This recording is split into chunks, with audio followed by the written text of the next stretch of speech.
আব্বা তোমার বড় ছেলে তো চুলকোয় শেষ হয়ে গেল। সুমন্দি ছেলের কইছি চুলকো নিয়ে এসে ডাক্তার দেখা, না দেখা সারাদিন চুলকোয় বেড়াচ্ছে। ও চুলকদি ছালজামটা উঠেই ফেলাক, ওর নাম আমার সামনে কবি নে। ওরে মূর্খ বাপ, এ চুলকনি সে চুলকনি না, এ চুলকনি হলো বিয়ে চুলকনি। কি করলি তুই? তওবা তওবা আস্তাগফিরুল্লাহ।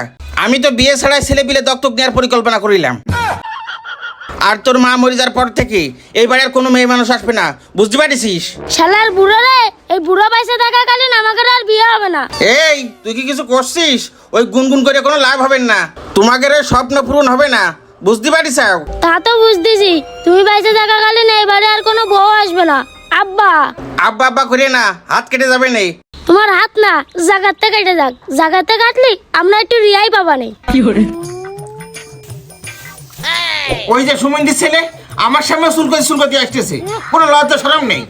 আব্বা। হ্যাঁ বাজান বলো, শুনলাম তোমার নাকি চুলকনি হয়েছে, তো ওই হাকিমের কাছে গেলেই তো হয়ে যায়। একটা বিনাশ মলম না আসলে তোমার চুলকনি বিনাশ হয়ে যায়। আব্বা এ চুলকনি সে চুলকনি না আব্বা, এ তো হাকিমের মলমে সারবে না আব্বা, বউ মলম লাগবে আব্বা। বাজান তুমি আর কি কথা কইলে? জীবনে তো বহুত মলমের নাম শুনেছি, কিন্তু বউ মলমের নাম তো আমি শুনিনি। এ আবার কোন হাকিমি তৈরি করলো? ওরে আমার বাপের বাড়া রে, এটাও বিজনেস না। চাচা আমার আব্বারে বউ মলম সম্পর্কে একটু বুঝাই দাও দিন। কি হয়েছে ভাইপো? বউ কনে বিয়ে করতে চাইতে হবে? আমার বড় শোনা, বিয়ের কথা শুনলে মাথায় কাজ করে না। ওরে চাচা তোমার যে একটা বিয়ের লাগ ভাইপো আছে, ওদের পরে কি তুমি খেলা করো? ওরে বুঝো আমি বুঝত আমার চুলকনি বাইরে গেছে, আমি আর বুঝত পারছি না, তুই এবার একটু বুঝাই দে। এই তোরা কি তালবানা শুরু করে দিলি? হ্যাঁ, তোকে তালবানা দিয়ে তো আমার তো লেশা হয়ে গেল। দেখ একটু লেশা করে নি, তারপরে দেখতেছি তোকে কপাল কিভাবে দাগা যায়। ওরে বুঝি তোর বাপ আমার 17 নম্বর বিয়ে তো কাটি দিয়ে দিয়েছে। হ্যাঁ, ওই সুমন্দিতা শুধু কাটি দিয়ে আসা বাপ, এই জন্যই তো আমাদের বাড়ি বউ আসতেছ না। তোমরা আমার যতই পানি দিয়ে ধোয়া সাবান দিয়ে ধো, তোমাকে ওই বিয়ে আমি কিন্তু দিবার না, বুঝতে পারি? চাও চাচা তোমার ভাইরে কিন্তু বুঝাও চাচা, রাগ হয়ে গেলে কিন্তু ছিঁড়ে ফেলাই যাবে না চাচা। কি করতেছিস তুই? ও আসলে তোর বিয়ে হবে না, তোর বিয়ে আমি দেবো। হ্যাঁ চাচা, তুমি বিয়ে দিবা? দেখা গেল আমার ভাই বিয়ে দিতে যায়, তুমি বিয়ে করে আসবে। এইটা হওয়ার চান্স কিন্তু আছে 100%। আর শোন, তোর কিন্তু আমি বিয়ে শাদী দিবার না, ও চিন্তায় তুমি ঘুম কামাই করে না। তুমি কিন্তু দেখো চাচা, এই ক্ষমতার ও কাজ করিস নে, তাহলে আর কিন্তু গাড়ি চালাতে পারবি না। আমি বুঝতে পারছি এই বিয়ে আর আমার করাবার না আব্বা, বিয়ে আমি করবা না করি তোমার বিয়ে দিয়ে ছাড়বো। ওরে তুই যা, তুই চুলকতি শহীদ হয়ে গেলে তোর আর বিয়ে দিবার না। ওই যে, ঠিক আমার মতো আমার বিয়ের সময় করেছে।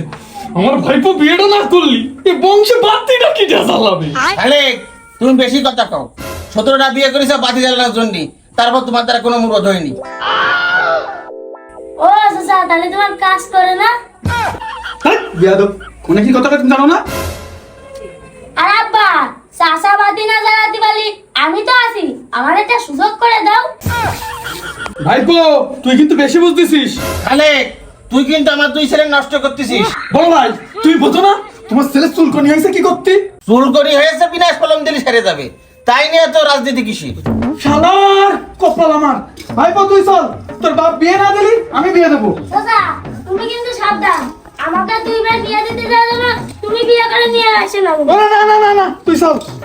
হ্যাঁ, তুমি তো লাটের বাট হয়ে চাও, ওই সবাই বেঁধে নাচতে চাও। আর শোনো, ওই বেঁধে নাচতে চাও, ওই বউ কিন্তু আমার ঘরে উঠতে দিবেন না, কথাটা কিন্তু মনে রেখো। বড় ভাই তুই আর চুল করিস নেই, চাচার কয়ে আজকের ভিতরে যে কোনো একটা লাইন করবানি। গর তুই আপাতত এটা দিয়ে কাজ সার, তারপরে আমি দেখতেছি। তুই কি আমার সাথে মস্করা করতেছিস? তুই জানিস না আমার কি লাগবে? তোর যা লাগবে আমি পাবো কানে। হিরে লুল্লু, খালেকের ভাই ফোনে শীত পাঠামে পড়ে রয়েছে কেন? আমি যতটুকু শুনলাম ওকে নাকি চুলকানি বেড়া হয়েছে। তাহলে 6 দিন একটু চুল করে মলম লাগাই দিয়ে আসি। কিরে কামলা, আমি শীত পাঠামে পড়ে তুলে চলছিস কেন? ওরে চুল করছি সাধে না, মলম লাগবে, মলম লাগবে, তা মলম রয়েছে তো, এটা লাগা। ওরে এ মলম সে মলম না রে, বউ মলম। বাপশালা বিয়ে দিতে রাজি হচ্ছে না। ও এই সমস্যা, তোর বাপের একটা গোপন সমস্যা আছে, এই জন্য মনে হয় তোকে বিয়ে দিতে রাজি হচ্ছে না। গোপন সমস্যা মানে কি ভাই? এটা তো মেলা গোপন ব্যাপার। আসলে এই কথাটা আমি ছাড়া গ্রামের আর কেউ জানে না। ওই তোর বাপের সাথে মাঝে মাঝে ওই গাং পাড়ি বসে কাঁচা হতির মাল খাই তো, এই জন্য নেশার করে সব কথা আমার সাথে শেয়ার করে। ওই তোর মা মরে যাওয়ার পরে তখন তোর আব্বার পুরো টক বুঝে বয়স, মানে গড়া জৈবন, তখন তোর বউ নেই, এজন্য অধিক পরিমাণে হাত দিয়ে কাজ সারাতে তোর বাপের ওই সমস্যা হয়ে গেছে। এই জন্যই এইসবের দিকে আর চাহিদা নেই। আমার মনটাই করছে কি, এই কারণেই তোকে বিয়ে দিতে রাজি হচ্ছে না। বাপের সমস্যা তো বাপের কাছে, তা আমাদের কি সমস্যা? বিয়ে তো করবো আমরা। আসলে সমস্যা তো ওটা না, সমস্যা হচ্ছে কি, তোর মা মেরে যাওয়ার পরে তোর বাপের ওই যুবক বয়সে তোরা তো আর বিয়ে দিলি না, এই জন্যই তোর বাপ ওই হাতের কাজ করতে করতে ওই বংশের প্রদীপটা একটু সমস্যা করে ফেলাইছে। এই জন্যই মনের কষ্টে তোর বাপ মনে হয় তোকে বিয়ে দিতে রাজি হচ্ছে না। আরে বংশের প্রদীপ তো এখন আমরা জ্বালাবো, বাপ জ্বালায় কি করবে? এখন ভাই সব কথা বাদ দে, আমার বউ মলম লাগবে, এখন কি করা যায় একটু দেখ ভাই। ওরে পাগল, আমার হাত ধরে কি হবে? তোর ওই যে ছোট চাচা আছে না খালেক, হ্যাঁ, ওর বাড়িতে 17টা আছে। ফোনকে তুই এক কাজ কর, তোর এই চাচার 15 নম্বরটা না আগে আমার সাথে প্রেম ছিল, ওইটা নিয়ে নিকি। আমার নতুন মলম লাগবে। ওরে পাগল, তোর নতুন মলম লাগবে কি পুরনো মলম লাগবে এই কথা তোর চাচার কাছে শেয়ার করতে, কারণ তোর চাচার 70 ওখান মলম লাগানোর অভিজ্ঞতা আছে। ফোনটা শেয়ার করলি তোদের বিয়ে কনফার্ম হয়ে যাবে। হ্যাঁ বড় ভাই, তোর বন্ধু ঠিক কথা গেছে, তুই এই কথাটা চাচার সাথে যাই কইবি। তাহলে তোরা থাক, আমি গেলাম। আর তোকে কিন্তু বিয়ের দাওয়াত থাকলো। সুমন্দির ছেলেরা পাশারটা ভুল পড়তে পারিনি, বিয়ে বিয়ে করে পাগল হয়ে যাচ্ছে। বিয়ে করে কি খাওয়াবে শোনো এটা? চাচা, তোমার আমি ডেকে নিয়ে আসলাম, কয়টা গুরুত্বপূর্ণ কথা কই। ভাইপো তুই আগে চুল কোনো বন্ধ কর, তারপর তোর গুরুত্বপূর্ণ কথা কবি। চাচা, ওই চুলকতি অভ্যেস হয়ে গেছে, আর ওই গুরুত্বপূর্ণ কথাটা শোনো। ও, ওই সমস্যাটা তো আমি জানতাম, শুধু আমার বড় ভাই বলে আমি কারো কাছে কিছু করতে পারিনি। ও চাচা, তুমিও জানো? তাহলে তুমি আর বাপ মিলে আমাকে জীবন যৌবনটা পানি পানি করে দিচ্ছ। আরে না, আমি তো তোদের পক্ষে আছি, তোদের বিয়ে তো আমি দেবই। তাহলে এখন এই মুহূর্তে কি করা যায় সেটা ভাবো তুমি। শোন, বড় ভাই মানুষ, আমি কলি লজ্জা পাবে না। তুই ছেলে মানুষ, তুই যাই কবি আব্বা তোমার এই সমস্যা। হ্যাঁ চাচা, তুমি ঠিক কইছাও। তুমি যদি কও তাহলে কানে নেবে না, আর আমি যদি কই তাহলে তেলে বেগুনি চলে উঠবে। চলো। আব্বা, ভালো আছো? কিন্তু এখন আমার কথা শোনার পরে তুমি আর ভালো থাকবা না। কেন, কি হয়েছে? ভালো থাকবো না কেন? আর কি কথা? মুরব্বি, এত হাইপার হয়ে না। এই এত রং ডং না করে কাজের কথা কর। চাচা কব কসি আব্বা, তোমার নাকি গাড়ির স্টিয়ারিং কাজ করে না। আলেক, তুই কিন্তু আমার ছেলে পিলের কান ফুড়া দিচ্ছিস।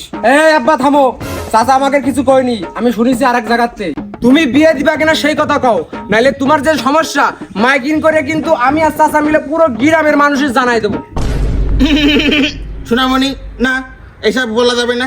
আর খালেক, তুমি কালকে তোমার ভাতিজার বিয়ের ব্যবস্থা করো। সুযোগ একটা পাইছি রে, মনে হয় 18 নম্বরটা হবে না। ঠিক আছে বড় ভাই, কালকে ব্যবস্থা করতেছি। যাও খালেক, ওর নিয়ে যাও। যাও, চলো। আচ্ছা আব্বা, আমার চুলকানি মনে হয় সারে যাচ্ছে। এবার তো সারবে। কি হলো? আমার চুল করছে কেন? হ্যাঁ, ওটা আমার চুলকনি শুরু হয়ে গেল নাকি? হুম,